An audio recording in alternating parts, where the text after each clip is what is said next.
Türkmenistanyň prezidenti Gurbanuly Berdimuhammedow nağd dolanşygyny azaltmagyň ýurdun banklarynyň işiniň geljegi uly uğurlarynyň biridigini aýtdy. Döwlet başçylygynyň eden bu çykyşy ýurdun bankomatlarynda nağd ýetmezçiliginiň ýiti derejede dowam edýän we bank ulgamy bilen bagly täze çäklendirmeleriň girdilmeginiň ýa-da gawat geldi. 10 aprelde Berdimuhammedow sanly video araýatnaşy arkaly ministrler kabinetiniň nowatdaky mejlisini geçirip beýleki döwlet resmileri bilen bir hatar Merkezi Bankyň başlygy Merdan Anadurdowyň beren hasabatyny dinledi. Bank pudowynyň ileri tutulýan wezipeleri barada durup geçen döwlet başçylygy nağd pul dolanşygynyň azaldylmagynyň we häzirki zaman tehnologiýalara esaslanýan nağd däl tölew gurallarynyň şol sanda tölew kartoçkalarynyň ornaşdyrylmagynyň kart edaralarynyň işiniň geljegi uly uğurlarynyň biridigini aýtdy diýip Türkmen Döwlet Habarlar Agentliginiň rus dilindäki habarynda bellenilýär.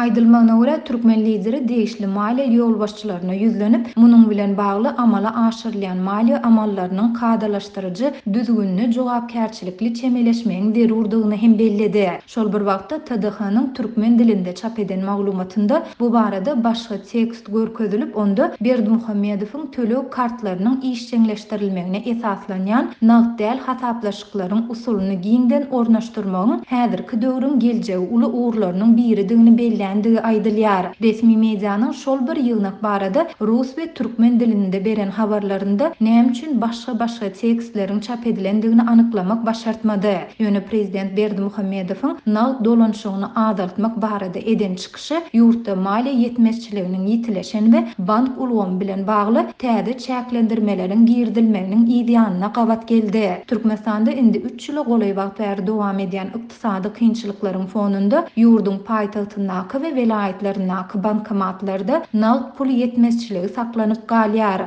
Käte ýurt raýatlary ençeme günläp ýa-da hepdelep öz kartlarynaky zähmet we pensiýa haklaryny naqdlaşdyryp bilmeýärler. Adatlyk radiosynyň ýerli habarçylary koronavirus pandemiýasynyň fonunda naqd yetmezçiliginiň hassa güýçlenendigini we munyň bilen bagly bankomatlaryň öňünde kartlarynaky puly naqdlaşdyryp bilmeýän adamlaryň nowatlarynyň hem göz görteli artandygyny ýygyderli habar berýärler.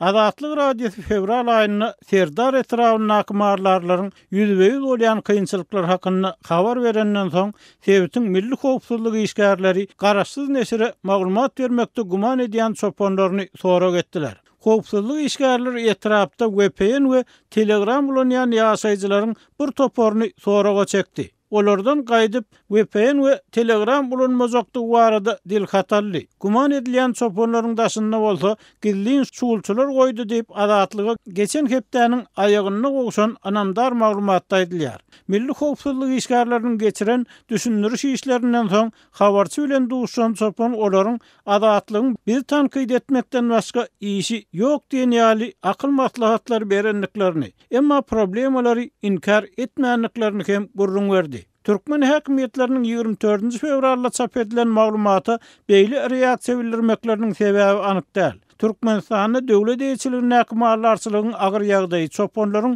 ogluk golarmak goýunça döwlet planlaryny berza edip bilmezligi, olaryň iş şertleriniň gowlaşmaýanlygy açyk sır bolmagyna galýar we ýerli resmiýetiň bir näçesi bu fakty ikiçek söhbetdeşlikde tasdik etdi.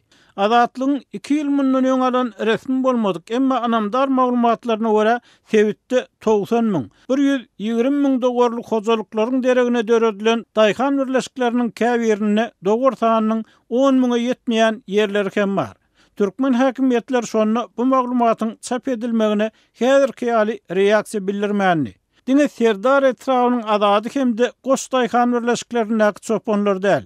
Ýurdun beýleki etraplarynda hem mahallarlar veterinarlaryň zerur dermanlary wagtynda ýetişdirip bilmezligi, o tim ýetmezligi bilen baglykda ene goýunlara we geçilere ýydak etmekde barhaken kynçylyk çekýärler. Emma muňa garamazdan haram bilen goýun geçileriň her biri üçin çopan prokuraturada jogap bermeli bolýar. Bu ýagdaý käte olary ýamandan boyny satyn almagy, ýagny para berip başyny utarmagy hem mejbur edýär diýip ýerli hünärmen anonimlik şertini eden söhbetdeşligini aýtdy. ol çoponlaryň, goýunlaryň başdananyň ýyl-ýyldan adalýanlygy, ýyldyrylmaýan döwlet çärleri, hususan döwletiň hasabyna uly mesjitlerde prezidentiň gatnaşmagyna berilýän sadakalar üçin semiz we sagdyn mallaryň öldürilýänligi, tohumlyk üçin ýarym hassa goýun geçileriň goýulýanlygy barada berýän maglumatlaryny doly tasdik etdi. Türkmenistanda başanyň keserlere garşy gödäwçilik merkezleriniň hemde Döwlet Departamentiniň web saytlary petiklendi. Türkmenistanda ençeme web sayt şo sany Birleşen Ştatlaryň keserlere garşy gödäwçilik merkezleriniň web sahypasy cdc.gov hemde Döwlet Departamentiniň web sahypasy state.gov petiklendi. Bu maglumaty Azatlyk radiosynyň ýurt içindäki habarçylary tasdiklady. Petiklenen beýleki web saytlaryň hataryny BBC World News, The Guardian ýaly iri köpçülikdoýun habar terişçileriň saytlary hem bar. Değişli saytlaryň umum aýratynlygy jemgyýetçiligi açyk maglumatlara görä, olaryň Amazon Web Services Cloud ulgamyndan peýdalanmagydyr. Ýurtda Facebook we Twitter ýaly sosial ulgamlar petikli bolmagyny galýar. Beýleki tarapdan habarçymyzyň tasdiklamagyna görä, Amazon Web Services Cloud ulgamynyň hyzmatlaryndan peýdalanýan Netflix media üçinçisiniň web saýty baglanmandyr. Bundan öňe Netflix kompaniýasynyň dekabr aýyna köpleriň ssenariýasyny Türkmenistan bilen ilteşdiren Ýerasy altylyk filmini tomoşaçylara ýetirmegi bilen kompaniýanyň sahypasy ýurtda petiklenipdi. Türkmen häkimetleriniň Birleşen Ştatlaryň daşary siýasat edarasynyň hemde keserlere garşy gödäwçilik merkezleriniň resmi web saytlaryny petiklemeginiň sebäpleri ma'lum näl. Döwlet media we medeniýet serişçileri internet saytlarynyň petiklenmegi we munyň mümkin bolan sebäpleri barada maglumat bermeýär. Mundan ozal Türkmenistanyň iri halkara habar serişçileriniň web saytlary köpçülikdoýun häsiýetde geçen tomuz petiklenipdi. Hökümete değişli bolmadyk Kurium Media Foundation Şwed guramasy 2019-njy ýylyň iýul aýynda Türkmen hökümetiniň onlarça habar saytyny we sosial ulgamlary baglanlygyny habar beripdi. Guramanyň maglumatyna görä Türkmenistanyň ýeketäk internet providery Türkmen Telekom geçen tomuz beýleki onlarça sayt bilen bir hatarda BBC World News, Reuters, Deutsche Welle, Echo Moskwy ýaly habar çeşmelerini petikledi. Türkmen häkimetleriniň täzeden güýçlendiren maglumat gödäwçiligi dünýäde koronavirus keseliniň giňden ýaýraýan wagtyna gabat gelýär.